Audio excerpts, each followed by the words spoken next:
Which secondary antagonist is more evil than the main antagonist?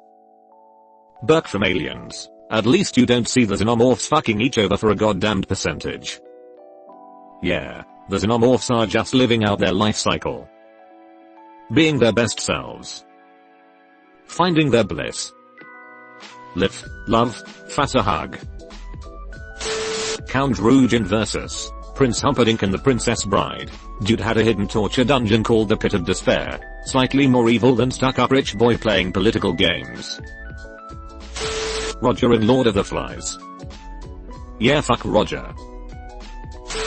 The Knave of Hearts from Alice in Wonderland. Total manipulator who turned the slightly mean Queen of Hearts into a total homicidal maniac.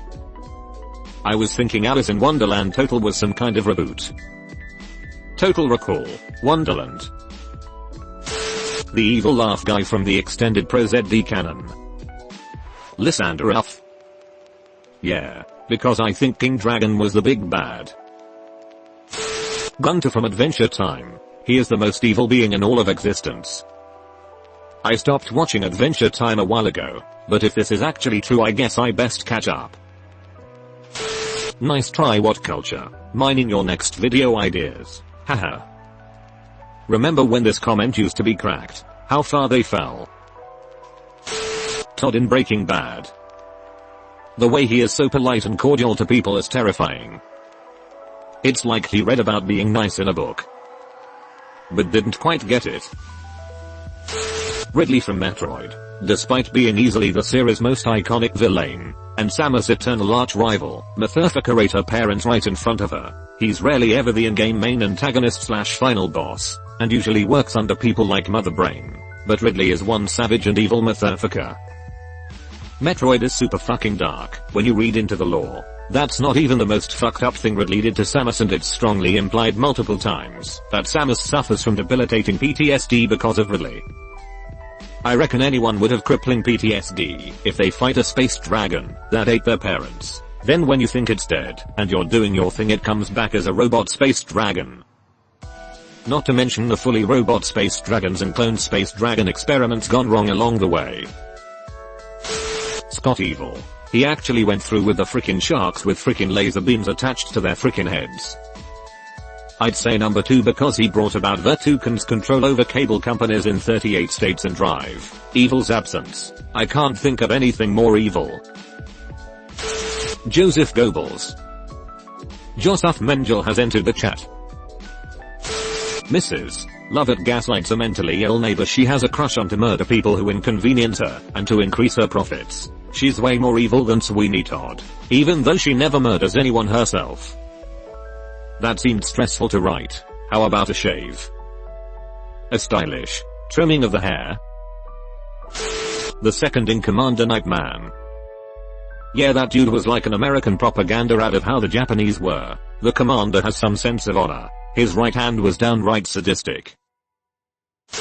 Leopold Fitz in Agents of S.H.I.E.L.D. Season 4. Dude was terrifying. I think most of what made Evil Fitz stand out was how well he contrasted with vanilla, meek Fitz. Plus Evil Fitz was always wearing a tailored suit, so you knew he was evil. Gotta look good when you're destroying people. Come on. Stephen Warren from Django Unchained. From the movie, I got the impression that Candy was an idiot, but a useful one, and that it was Stephen who ran Candyland with an iron fist. He ran manipulation circles around Candy. He was the one who put Hildy in the box when Candy, Django and Schultz arrived, because she tried to run away. Candy's sister seemingly was there just to be a rich lady who liked to throw status parties, and do nothing more than that. I don't see her lifting a finger to do anything.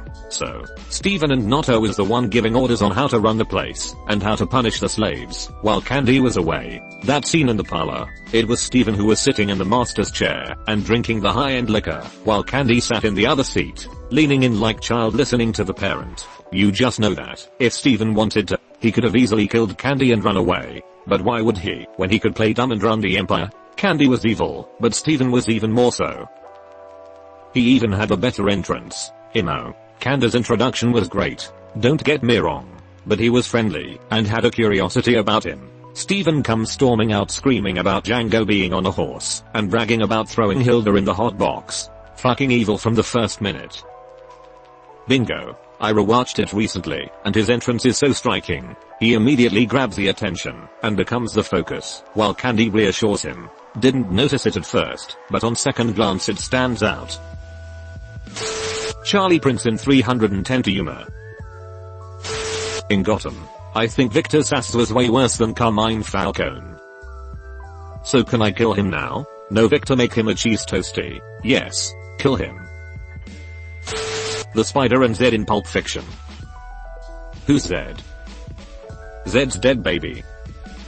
Zed's dead. Lady Macbeth. I keep forgetting if Macbeth was the bad guy or not. Carnage. Sure. Spider-Man has a massive rogues gallery and there isn't really a primary or secondary antagonist, but when you think of main villains it usually comes under Goblin or Venom. Both have their own motivations that lead to a lot of people dying. Not Carnage though. Carnage just wants to kill everything and everyone. He lives and breathes murder. Cassidy is an absolute psychopath, and giving him that hellish symbiote was a mistake. Wasn't Carnage created specifically so Venom would look less evil by comparison? Like Venom was so popular they kinda had no choice but to turn him good. Bellatrix Lestrange was cold. Umbridge was worse. Doofenshmirtz's parents. It all began on the day of my actual birth. Both of my parents failed to show up.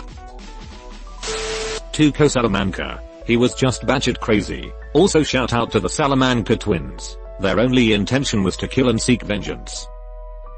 I dunno. I reckon Gus could teach him a thing or two about being evil.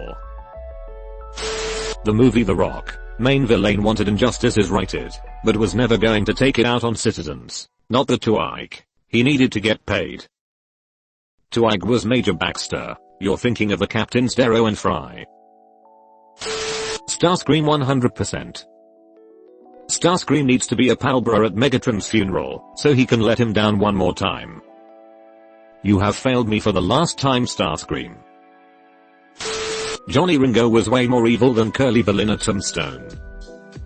There's just something about him. Something around the eyes. I don't know. Reminds me of me. No, I'm sure of it. I hate him. In Vino Veritas. What the hell does that mean? It means I'm pretentious.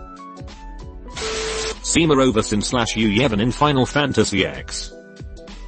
Dude gets creep points, patricide points and coming back from the dead points. President Coin in Hunger Games. Mockingjay. She led a revolution against President Snow in the Capitol and Coin was in charge of District 13. However, she seemed to not care much about Katniss, which she was to be the face of the revolution, and Coin eventually caused the death of Katniss's sister. It's supposed to be two sides to the same coin. It's a modern Animal Farm. Frank Fontaine over Andrew Ryan, though I guess you could argue that Fontaine is the main villain in a way. Yep, BioShock remains to this day an incredible game. I remember reading articles on it calling it the personification that video games are truly works of art and should be treated as such. Voss from Far Cry 3. Not that I disagree, but isn't Voss the main protagonist antagonist for the first half of the story though?